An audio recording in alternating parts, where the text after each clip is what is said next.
Hello students, advanced manufacturing processes इस subject की ये वीडियो लेक्चर सीरीज चल रही है और उसमें हम नॉन कन्वेंशनल मशीनिंग प्रोसेसेस के बारे में डिस्कस कर रहे हैं। तो अब तक इस सीरीज में हमने इलेक्ट्रिकल डिस्चार्ज मशीनिंग के बारे में पूरी तरह से जानकारी ली। दूसरी मशीनिंग प्रोसेस हमने देखी wire cut electrical discharge machining WEDM, उसके बारे में भी हमने डिटेल में जाना।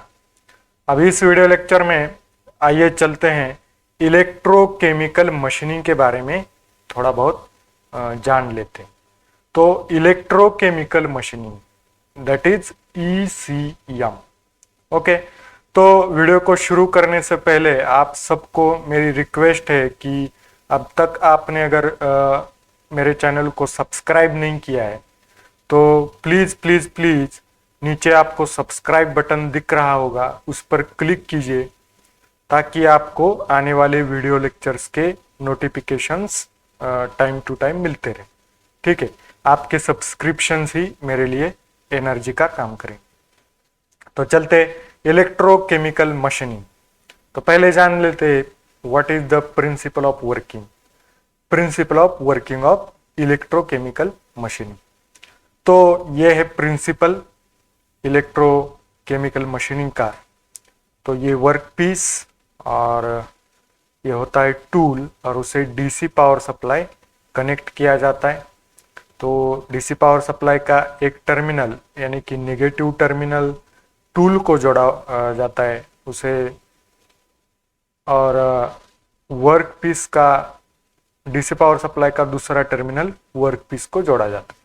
तो ये है इनिशियल स्टेज ऑफ ECM, और ये दोनों वर्क पीस और टूल दोनों इलेक्ट्रोलाइट में इमर्स किए जाते हैं। ठीक है, इलेक्ट्रोलाइट में, और इलेक्ट्रोलाइट सॉल्यूशन होता है, मतलब साल्ट सॉल्यूशन।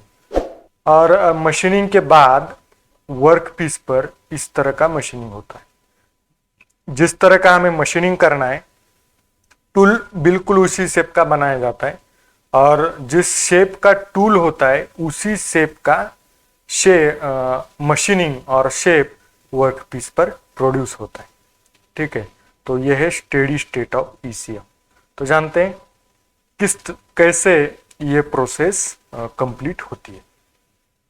तो electrochemical machining works on the principle of Faraday's law of electrolysis.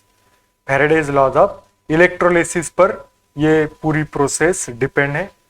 तो फैराडेज लॉ क्या कहता है? Michael Faraday discovered that if the two electrodes are placed in a bath, if two electrodes यानी कि work piece और tool are placed in a bath containing a conductive liquid, मतलब electrolyte, and DC potential, DC power supply 5 to 25 volt is applied across them. अगर DC power supply से हम ये दोनों connect करेंगे तो क्या होता है? Metal can be depleted from the anode. ठीक है, metal can be depleted from the anode and plated on the cathode. मतलब वर्क पीस क्या है? एनोड। वर्क पीस है एनोड और टूल होता है कैथोड। तो वर्क पीस से मटेरियल रिमूव होता है, डिप्लीटेड यानी रिमूव होता है, और वो जाकर कहाँ? प्लेटेड यानी कि वो कहाँ जाता है? कैथोड की ओर जाता है, और कैथोड पर प्लेट होता है। तो ये इलेक्ट्रोप्लेटिंग का प्रिंसिपल है। लेकिन ये जो मशीनिंग प्रोसेस है ECM, इसमें इलेक्ट्रोप्लेटिंग के अपोजिट प्रोसेस होती है। ठीक है, लेकिन ये प्रोसेस पूरी किस प्रिंसिपल पर चलती है? Michael Faraday's laws of electrolysis. Then this principle was in use for long time, मतलब बहुत सालों से ये प्रिंसिपल यूज किया जा रहा है। Faraday's laws of electrolysis. ECM is the reverse of electroplating. Electroplating means एक मटेरियल रिमूव करके हम उसका प्लेटिंग दूसरे मटेरियल पर, मतलब ECM से पूर्व ये प्रिंसिपल इलेक्ट्रोप्लेटिंग के लिए यूज किया जाता था। लेकिन ये जो ECM प्रोसेस है ये बिल्कुल रिवर्स ऑफ इलेक्ट्रोप्लेटिंग प्रोसेस है।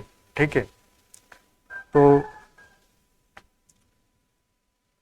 ECM can be thought of a controlled anodic dissolution at atomic level of the workpiece. ठीक है, ECM का है, ECM क्या है? Controlled anodic dissolution at atomic level of workpiece. ठीक है, कंट्रोल्ड प्रोसेस है और इस प्रोसेस में क्या होता है? एनोड से मटेरियल रिमूव होता है और जो जिस तरह का हमें शेप चाहिए वो मटेरियल केमिकल रिएक्शन से वो रिमूव होता है and is electrically conductive. This workpiece material is electrically conductive by shaped tool. ये शेप्ड टूल का यूज करके हम यहाँ से मटेरियल रिमूव करते हैं due to flow of high current at relatively low potential difference. इससे हाई करंट फ्लो होता है तो उसकी वजह से मटेरियल रिमूव होता है at low potential difference through an electrolyte which is quite often water based neutral salt solution. ये जो इलेक्ट्रोलाइट होता है वो water based neutral salt solution होता है, उसका एज ए इलेक्ट्रोलाइट हम यूज करते हैं. Then in ECM electrolyte is so chosen that there is no plating on tool. मतलब हम ऐसा इलेक्ट्रोलाइट चूज करते हैं कि यहाँ से जो रिमूव हुआ मटेरियल है वर्कपीस से वो टूल पर जाकर प्लेट ना हो. इस तरह का इलेक्ट्रोलाइट हम यूज करते हैं. वो मटेरियल इलेक्ट्रोलाइट में वैसा का वैसा रहे, यहाँ से जो रिमूव हुआ है वो इलेक्ट्रोलाइट में ही मटेरियल रहे, वो टूल पर जाकर प्लेट ना हो. इस तरह का इलेक्ट्रोलाइट हम यूज करते हैं. तो in ECM electrolyte is so chosen that there is no plating on a tool and shape of tool remains unchanged. ठीक है, टूल के शेप में कोई भी चेंज हमें डिजायरेबल नहीं है. ठीक है, सिर्फ वर्कपीस का शेप ही चेंज होना चाहिए. इस तरह का इलेक्ट्रोलाइट हम यूज करते हैं. If the close gap, okay, if the close gap 0.1 to 0.2 mm is maintained between tool and workpiece. ये जो गैप होता है ये 0.1 mm to 0.2 mm का मेंटेन किया जाता है. The machine surface takes the replica of the tool से. ठीक है, ये गैप अगर हम मतलब ठीक से मेंटेन करते हैं 0.1 to 0.2 mm तक का, तो जैसा टूल का शेप है बिल्कुल वैसा ही रिप्लिका हम वर्कपीस पर हमें मिलता है. ठीक है, तो ये है principle of working of electrochemical machining process. अब जानते हैं केमिस्ट्री ऑफ द प्रोसेस. ये जो प्रोसेस हम बता रहे हैं कि इलेक्ट्रोकेमिकल प्रोसेस, इलेक्ट्रोलिसिस, एक्चुअली ये प्रोसेस क्या है, अब इसके बारे में हम इस स्लाइड में जानेंगे. Chemistry of the process. तो कुछ केमिकल रिएक्शंस होते हैं. इलेक्ट्रोलाइटिक जो टैंक है उस टैंक में ये वर्क पीस हम देख सकते हैं, यहाँ ये वर्क पीस है और ये टूल है और वो दोनों इलेक्ट्रोलाइट में इमर्स किए गए. तो देखते हैं इसमें क्या केमिकल रिएक्शंस होते हैं. बिकॉज ये मशीनिंग प्रोसेस किस पर डिपेंड है? केमिकल रिएक्शन पर, इलेक्ट्रोलिसिस पर डिपेंड. तो सपोज हम यहाँ वर्क पीस ले रहे हैं, आयरन बेस अलॉय है सपोज. ठीक है, आयरन बेस अलॉय मतलब उसमें आयरन होगा, Fe का मतलब क्या है? आयरन. और टूल कंडक्टिव मटेरियल का होगा. और electrolyte suppose electrolyte is a NaCl. ठीक है, NaCl plus water. Okay, NaCl plus water ये इलेक्ट्रोलाइट इसमें होगा. NaCl मीन्स हमारा साल्ट और वाटर का सॉल्यूशन, ये इलेक्ट्रोलाइट है. NaCl प्लस H2O ये इलेक्ट्रोलाइट हम ले रहे हैं स्टडी के लिए. और वर्क पीस आयरन बेस रहे, आयरन बेस अलॉय, तो Fe उसमें प्रेजेंट होगा, आयरन. ठीक है, अब देखते हैं आगे रिएक्शंस. तो during ECM electrochemical machining there will be reactions occurring at the electrodes. Electrodes के पास रिएक्शंस होते हैं इस मशीनिंग प्रोसेस में। एट द एनोड और work piece and at the cathode और tool along with in the electrolyte. ठीक है, एनोड मतलब वर्क पीस हम कहते हैं उसे, और कैथोड मीन्स इलेक्ट्रोड कहते हैं, और टूल कहते हैं उसे हम। तो इन वर्क पीस के पास कुछ केमिकल रिएक्शंस होते हैं और टूल के पास कुछ केमिकल रिएक्शंस इस मशीनिंग प्रोसेस में होते हैं। ठीक है, let us take an example of machining of low carbon steel. Work piece low carbon steel का है, उसमें iron as a main component होगा, which is primarily a ferrous alloy mainly containing iron. And for electrochemical machining of steel, generally a neutral salt solution of sodium chloride and water is taken as a electrolyte, NaCl plus H2O. The electrolyte and water undergoes ionic dissociation as shown below as a potential difference is applied. Okay, potential difference apply करने के बाद, मतलब power supply शुरू करने के बाद क्या होता है, तो water undergoes, electrolyte and water NaCl plus water undergoes ionic dissociation, मतलब वो बॉन्ड होते वो ब्रेक हो जाते, मतलब NaCl का Na प्लस Cl माइनस बन जाता है।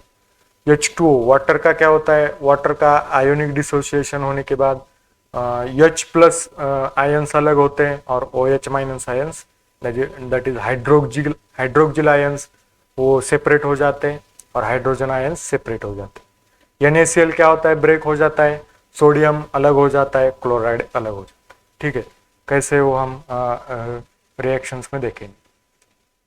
तो केमिस्ट्री ऑफ प्रोसेस फिर से हम देख रहे हैं। तो ये रिएक्शंस होते हैं इस टैंक के अंदर। ठीक है, तो NaCl क्या होता है, NaCl मीन्स साल्ट। तो साल्ट का क्या होता है, सोडियम क्लोराइड इसे कहते हैं। तो सोडियम अलग हो जाता है, Na प्लस बन जाता है, और क्लोराइड अलग होके Cl माइनस बन जाता है। ठीक है, तो प्लस मीन्स एक आयन ये देने वाला है, माइनस मीन्स एक इसे चाहिए। ठीक है, लेकिन बॉन्ड ब्रेक होने की वजह से ये Na प्लस और Cl माइनस बन जाता है। और वाटर का क्या होता है, H2O H plus plus OH minus, ये H2O बॉन्ड ब्रेक हो जाते हैं और हाइड्रोजन आयन तैयार होते हैं और हाइड्रोक्सिल आयंस तैयार होते हैं। ठीक है, अब देखते हैं कैथोड के पास कैसे रिएक्शंस होते हैं, कैथोड रिएक्शंस। तो कैथोड के पास क्या होता है, Na प्लस प्लस इसके पास इलेक्ट्रॉन्स होते हैं, इलेक्ट्रॉन्स पर निगेटिव चार्ज होता है, और Na प्लस के पास एक पॉजिटिव चार्ज है, तो Na को एक इलेक्ट्रॉन चाहिए। तो Na क्या करेगा, यहाँ सोडियम जो है ये Na प्लस, ये क्या करेगा, यहाँ कैथोड के पास एक इलेक्ट्रॉन लेगा, निगेटिव चार्ज इलेक्ट्रॉन, और ये क्या हो जाएगा, उसका ऑर्बिट कंप्लीट हो जाएगा, लास्ट ऑर्बिट। तो ये Na बन जाएगा, मतलब वो क्या होगा, न्यूट्रल बन जाएगा Na। ठीक है, तो कैथोड के पास ये पहली रिएक्शन होती है कि Na क्या करता है, सोडियम क्या करता है, Na प्लस एक इलेक्ट्रॉन लेता है और Na बन जाता है। अब वो Na क्या करता है, Na फिर इसमें प्रेजेंट जो वाटर होगा उसके साथ उसकी केमिकल रिएक्शन होती है, Na plus H2O, it gives NaOH plus H plus. NaOH means sodium hydroxide, sodium hydroxide का प्रेसिपिटेट, मतलब वाइट प्रेसिपिटेट बन जाता है इस सॉल्यूशन में, NaOH सोडियम हाइड्रोक्साइड का, और एक हाइड्रोजन आयन असंतुष्ट रहता है। ठीक है, एक हाइड्रोजन आयन वैसे के वैसा बना रहता है, और Na प्लस H2O क्या बन जाता है, सोडियम हाइड्रोक्साइड बन जाता है, प्लस एक हाइड्रोजन आयन उस रिएक्शन में बाकी रहता है। ठीक है, अब नेक्स्ट क्या होता है, वो एक हाइड्रोजन आयन फिर कुछ हाइड्रोजन आयंस ये वाटर से जो हमें मिले वो हाइड्रोजन आयंस, वो दो हाइड्रोजन आयंस एक हो जाते हैं, तो 2H प्लस। तो H प्लस मीन्स क्या चाहिए, दो इलेक्ट्रॉन चाहिए इसे, एक ही H होगा तो एक इलेक्ट्रॉन चाहिए, तो एक इलेक्ट्रॉन लेगा। लेकिन हमने यहाँ 2H दिखाए हैं, तो 2H क्या करते हैं, दो इलेक्ट्रॉन, यहाँ से दो, यहाँ दो इलेक्ट्रॉन लेते हैं और वहाँ H2 गैस तैयार होता है। दो इलेक्ट्रॉन्स लेते हैं और H2 गैस तैयार होता है। तो कैथोड के पास ये रिएक्शंस होते हैं 2H plus plus 2He minus, और यहाँ हाइड्रोजन गैस इवॉल्व होता है। मतलब टूल के पास क्या होता है, हाइड्रोजन गैस तैयार होता है और वो बबल्स बन के यहाँ तक आता है और यहाँ एटमॉस्फेयर में फ्री हो जाता है। ठीक है, हाइड्रोजन गैस। तो इस प्रोसेस में बाहर जाता है सिर्फ हाइड्रोजन, और मेटल और ये नाइट्रोजन ऑक्साइड हम कह रहे हैं, नाइट्रोजन ऑक्साइड, ये सिर्फ नीचे रह जाता है। और मेटल का भी हाइड्रोक्साइड बन जाता है, वो नीचे रह जाता है। वो हम फ्रेश इलेक्ट्रोलाइट यूज करके वो जो पहले का जो प्रेसिपिटेट है वो हम बाहर निकाल सकते हैं इस टैंक से, और फिर जो फ्रेश इलेक्ट्रोलाइट इसमें कंटिन्यूस वो सर्कुलेशन शुरू रहता है। ओके, अब देखते हैं एनोड के पास क्या होता है। तो आप समझ रहे होंगे, इलेक्ट्रोलाइट में ये दो रिएक्शन होती है, सोडियम ब्रेक हो जाता है, Na plus plus Cl minus बन जाता है। H2O ब्रेक होता है, वाटर और H प्लस और OH माइनस बन जाता है। कैथोड के पास मतलब टूल के पास कौन से रिएक्शन होते हैं, ये जो Na प्लस है वो ये एक इलेक्ट्रॉन लेता है, Na बन जाता है। अब ये Na और इस इलेक्ट्रोलाइट में प्रेजेंट वाटर, उनकी रिएक्शन होती है और सोडियम हाइड्रोक्साइड का प्रेसिपिटेट बनता है, प्लस एक हाइड्रोजन आयन बाकी रहता है। तो ऐसे हाइड्रोजन आयन एक होते हैं, दो हाइड्रोजन आयन एक हो जाते हैं और दो इलेक्ट्रॉन्स लेते हैं और H2 गैस तैयार होता है और वो बबल बन के यहाँ से एटमॉस्फेयर में चला जाता है। ठीक है, अब देखते हैं एनोड के पास क्या होता है। एनोड मतलब हमारा वर्क पीस। तो वर्क पीस आयरन बेस है, लो कार्बन स्टील, तो उसमें आयरन होता है, आयरन मेटल होता है। तो उस आयरन मेटल का क्या होता है, आयरन मेटल उसका बॉन्ड ब्रेक हो जाता है और वो Fe प्लस प्लस बन जाता है और दो इलेक्ट्रॉन छोड़ देता है। ठीक है, वो दो इलेक्ट्रॉन खुद के छोड़ देता है और Fe प्लस प्लस बन जाता है। फिर आगे क्या होता है, वो Fe प्लस प्लस, यहाँ जो क्लोराइड है Cl माइनस, तो ये Fe प्लस प्लस दो क्लोराइड एटम से मिल जाता है और क्या बन जाता है, आयरन क्लोराइड। ठीक है, FeCl2 आयरन क्लोराइड बन जाता है, FeCl2। और फिर क्या होता है, कुछ Fe प्लस प्लस क्या करते हैं, हाइड्रोक्सिल आयंस भी यहाँ फ्री है। ठीक है, इस हाइड्रोक्सिल आयंस के साथ Fe प्लस प्लस का बॉन्ड बन जाता है और FeOH तैयार हो जाता है। ठीक है, FeOH, Fe plus plus plus 2OH minus, it becomes FeOH। ठीक है, FeOH2 एक्चुअली ये। तो ये आयरन क्लोराइड और ये आयरन हाइड्रोक्साइड, ये भी प्रेसिपिटेट है, ये मेटल का प्रेसिपिटेट भी इस टैंक में बन जाता है। ठीक है, FeCl2 ये प्रेसिपिटेट नीचे रहता है और FeOH2 ये भी प्रेसिपिटेट नीचे रहता है और यहाँ NaOH ये भी प्रेसिपिटेट यहाँ नीचे इस प्रोसेस में एज ए बाय प्रोडक्ट बन जाता है। ठीक है, और हाइड्रोजन सिर्फ यहाँ से रिमूव होता है। तो ये केमिकल रिएक्शन, ये है chemistry of this electrochemical process. तो ये सब इलेक्ट्रोकेमिकल प्रोसेस में होता है और धीरे धीरे ये हम देख सकते हैं आयंस, ये आयरन के जो मेटल पार्टिकल्स हैं वो क्या हो गए, इस तरह Fe प्लस प्लस तैयार करते रहेंगे, इलेक्ट्रॉन को छोड़ते रहेंगे। फिर ये Fe प्लस प्लस जो ये फ्री हो चुके आयंस वो क्लोराइड के साथ और हाइड्रोक्सिल आयंस के साथ बॉन्ड करेंगे और ये प्रेसिपिटेट नीचे छोड़ देंगे। ठीक है, इस तरह यहाँ से Fe रिमूव होता रहेगा और वो इस इलेक्ट्रोलाइट में एज ए प्रेसिपिटेट प्रेजेंट होगा। ठीक है, तो इस तरह से ये इलेक्ट्रोकेमिकल प्रोसेस होती है। ठीक है, अब आगे देखते हैं सेटअप के बारे में। उसके पहले ये भी देख लें, ये PCl2 प्लस 2H माइनस, ये POH2 प्लस 2Cl माइनस, फिर ये 2Cl माइनस, फिर यहाँ ये P++ नए ये P++ के साथ जुड़ेंगे, ये PCl2 बनाएंगे, ये PCl2 फिर हाइड्रोक्सिल आयंस के साथ ये POH मीन्स आयरन हाइड्रोक्साइड बनाएगा, उसका प्रेसिपिटेट यहाँ रहेगा।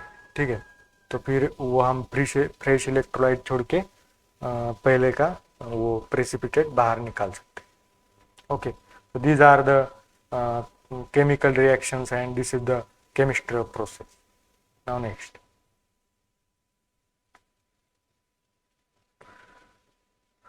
It shows that there is no deposition on tool but only gas is formed. हमने देखा टूल पर कोई मटेरियल का डिपोजिशन नहीं हुआ, सिर्फ यहाँ हाइड्रोजन गैस फॉर्म होता है और वो फ्री हो जाता है atmosphere.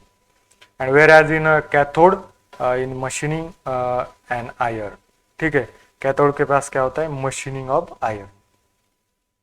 Metal that is work piece, that is Fe goes into solution and hence machine to produce reaction products as iron chloride and iron hydroxide as a precipitate. And interesting part is that the removal is an atom by atom resulting in higher surface finish. यहाँ हमें higher surface finish मिलता है and it is independent of the hardness of work material. इस process में work piece की hardness क्या है इसका कोई फर्क नहीं पड़ता। हर मटेरियल हम यहाँ इस प्रोसेस में, सिर्फ मटेरियल इलेक्ट्रिकली कंडक्टिव होना जरूरी है, तो ऐसा हर मटेरियल हम इस प्रोसेस का यूज करके मशीनिंग उसका कर सकते हैं। ठीक है, तो अब देखते हैं सेटअप के बारे में, इलेक्ट्रोकेमिकल मशीनिंग में किस तरह का सेटअप होता है। Okay, setup of ECM. तो ये डायग्राम में आप देख सकते हैं, ये इलेक्ट्रोकेमिकल मशीनिंग का सेटअप है। ठीक है, पहले मैं कंपोनेंट्स आपको बताता हूं। तो ये होगा हमारा एक्चुअल वर्क पीस।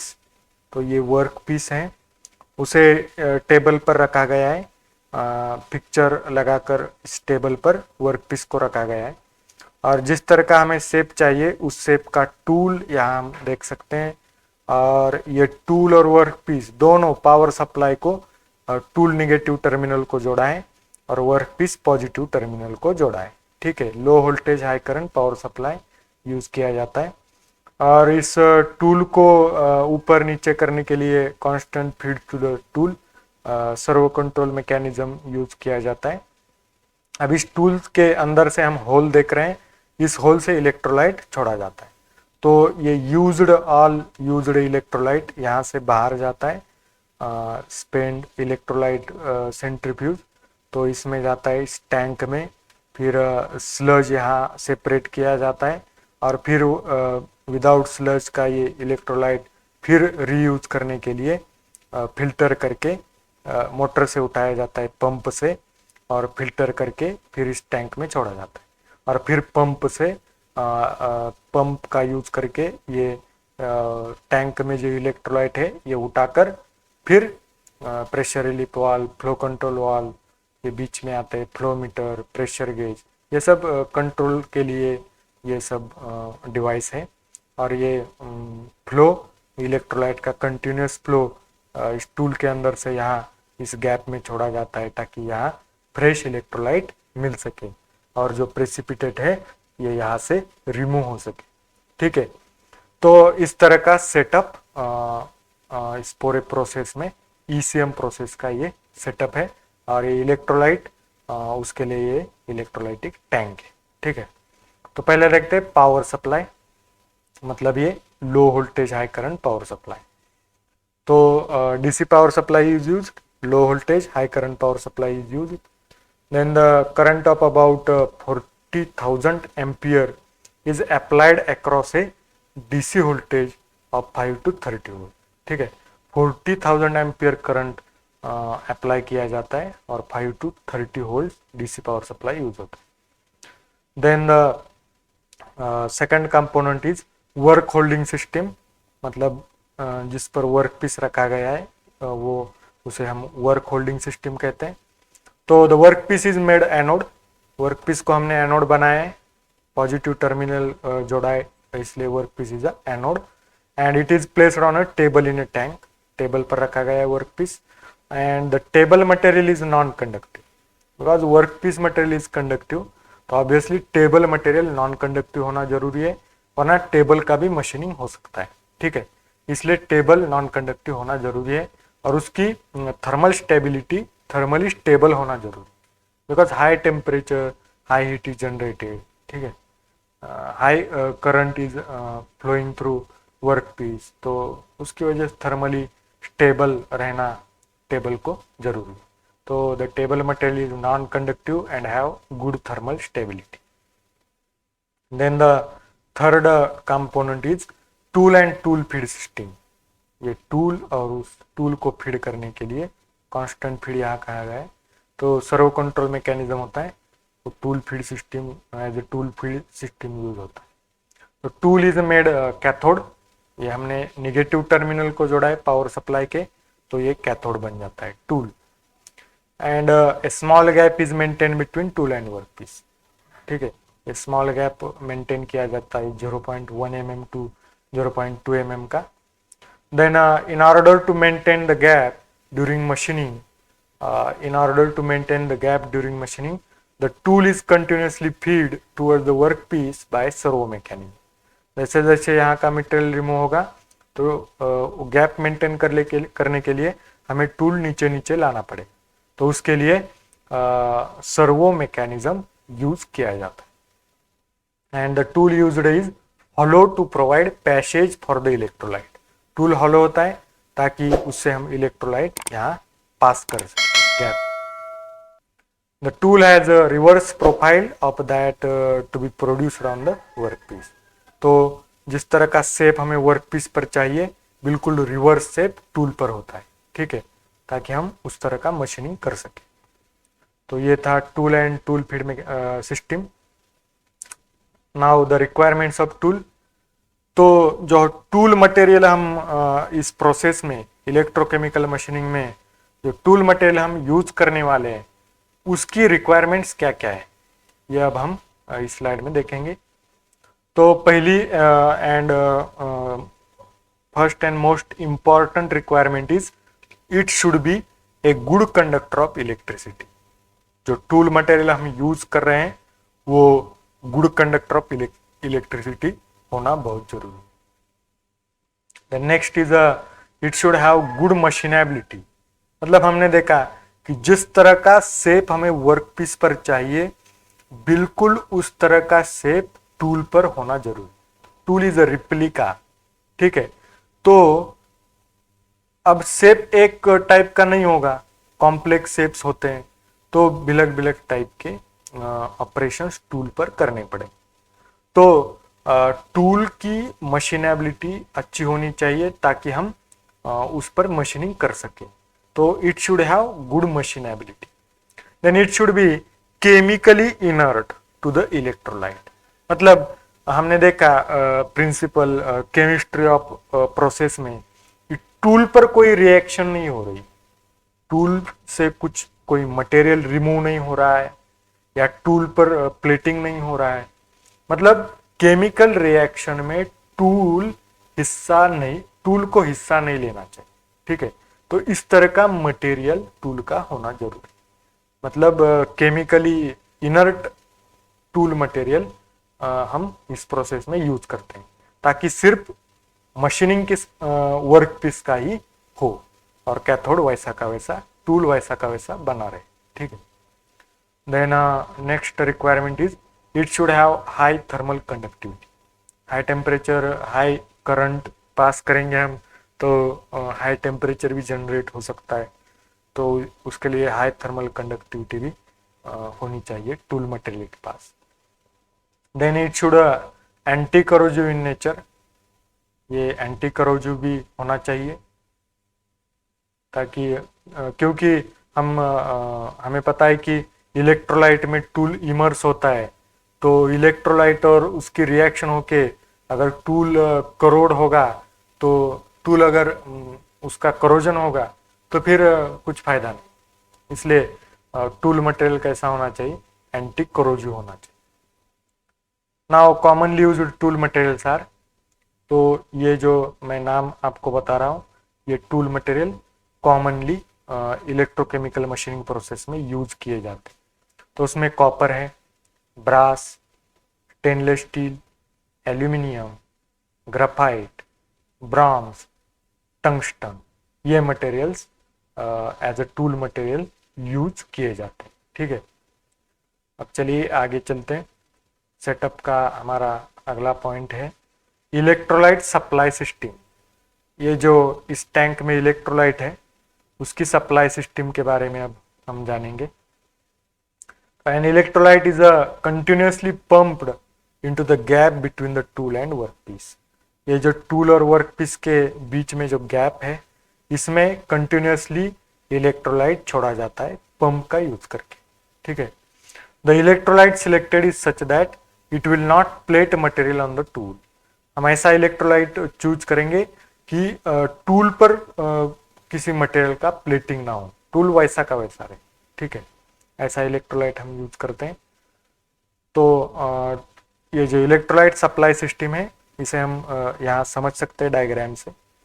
तो ये जो यूज्ड इलेक्ट्रोलाइट है विथ स्लरी ये यहाँ आता है इस टैंक में। फिर स्लज, यहाँ स्लज मतलब प्रेसिपिटेट जो मटेरियल है, आयरन हाइड्रोक्साइड और आयरन क्लोराइड जो प्रेसिपिटेट है ये यहाँ अलग किया जाता है इलेक्ट्रोलाइट से, और ये फिर प्योर इलेक्ट्रोलाइट यहाँ इस टैंक में फिल्टर करके इस टैंक में छोड़ा जाता है और फिर पंप से उठाया जाता है और फिर सर्कुलेट किया जाता है, इस गैप में छोड़ा जाता है।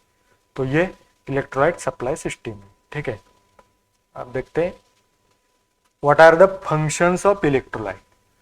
तो जो इलेक्ट्रोलाइट हम यूज करने वाले इलेक्ट्रोकेमिकल मशीनिंग प्रोसेस में, तो उसके ऑब्वियसली वो कुछ ना कुछ काम करता होगा इलेक्ट्रोलाइट, तभी तो हम उसे यूज कर रहे हैं।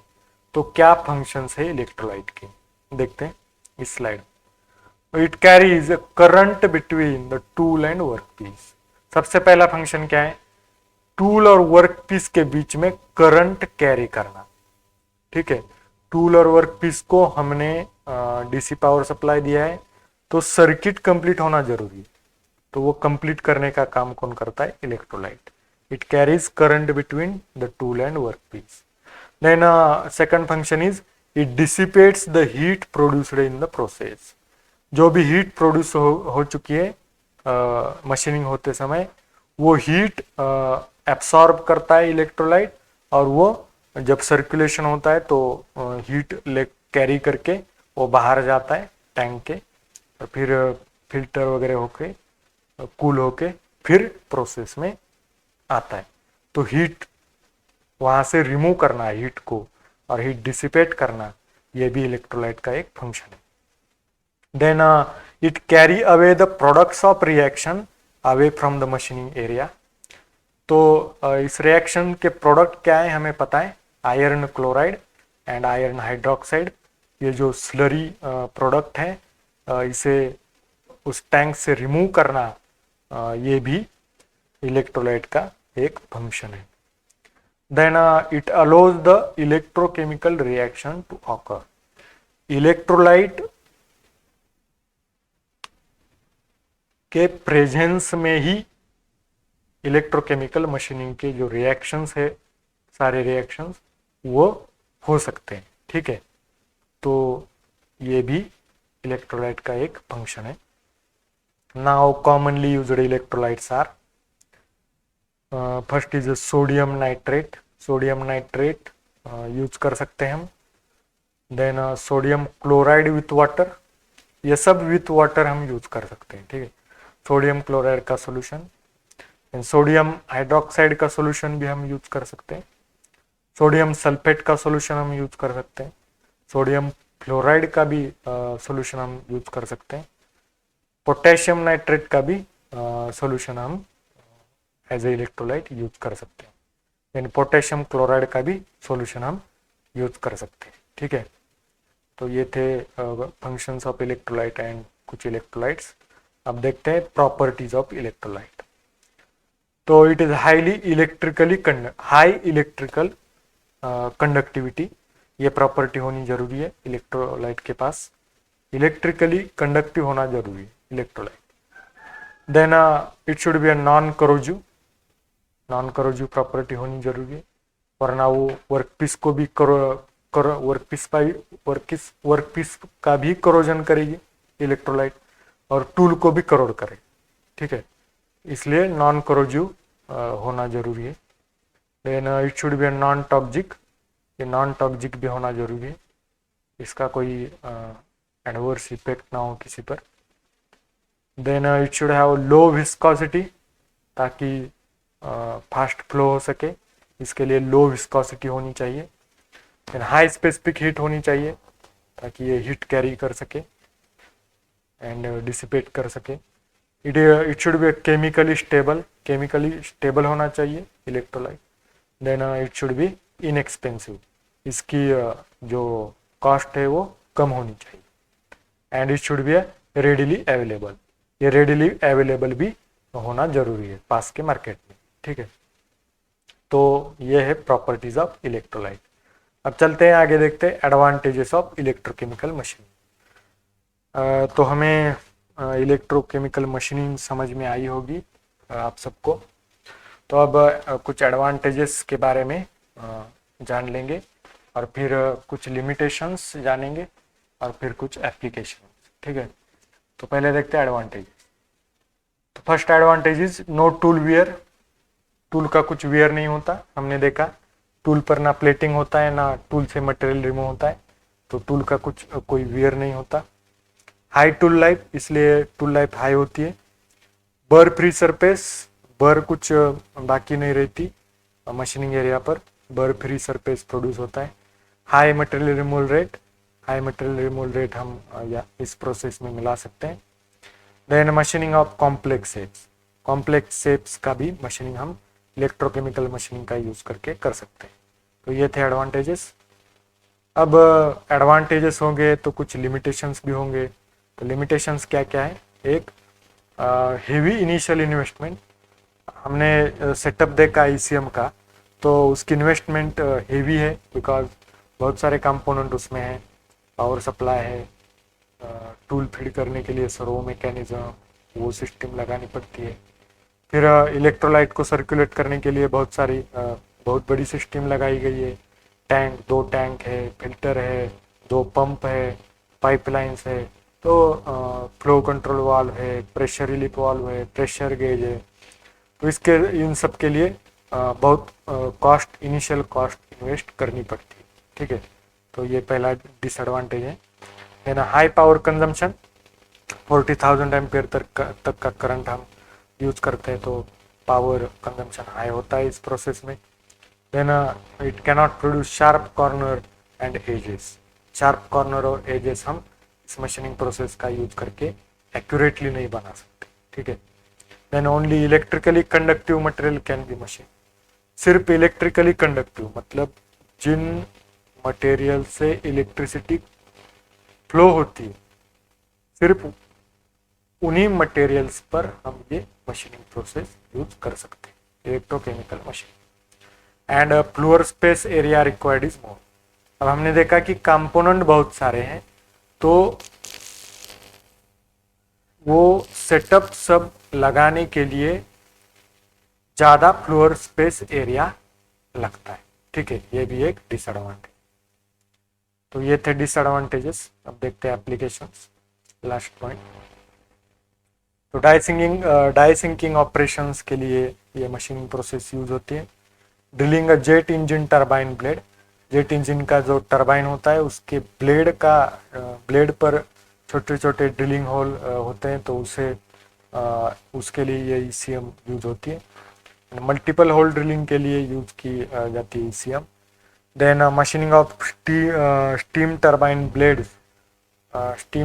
ब्लेड्स पर मशीनिंग करने के लिए इलेक्ट्रोकेमिकल मशीनिंग प्रोसेस यूज की जाती है। तो इस वीडियो लेक्चर में हमने जाना इलेक्ट्रोकेमिकल मशीनिंग के बारे में, डिटेल में हमने सब कुछ जान लिया है। कैसी प्रोसेस होती है, कैसे केमिकल रिएक्शंस होते हैं, क्या एडवांटेजेस है, क्या एप्लीकेशंस है, सब कुछ हमने इस वीडियो लेक्चर में डिटेल में कवर किया है।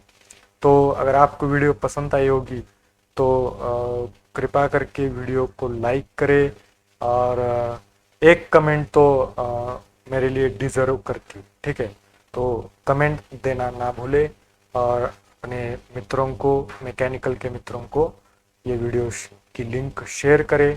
और चैनल को अगर सब्सक्राइब नहीं किया है तो फिर बार बार मैं रिक्वेस्ट करता हूँ कि चैनल को सब्सक्राइब करें ताकि आपको नोटिफिकेशंस मिल सके। तो थैंक यू वेरी मच।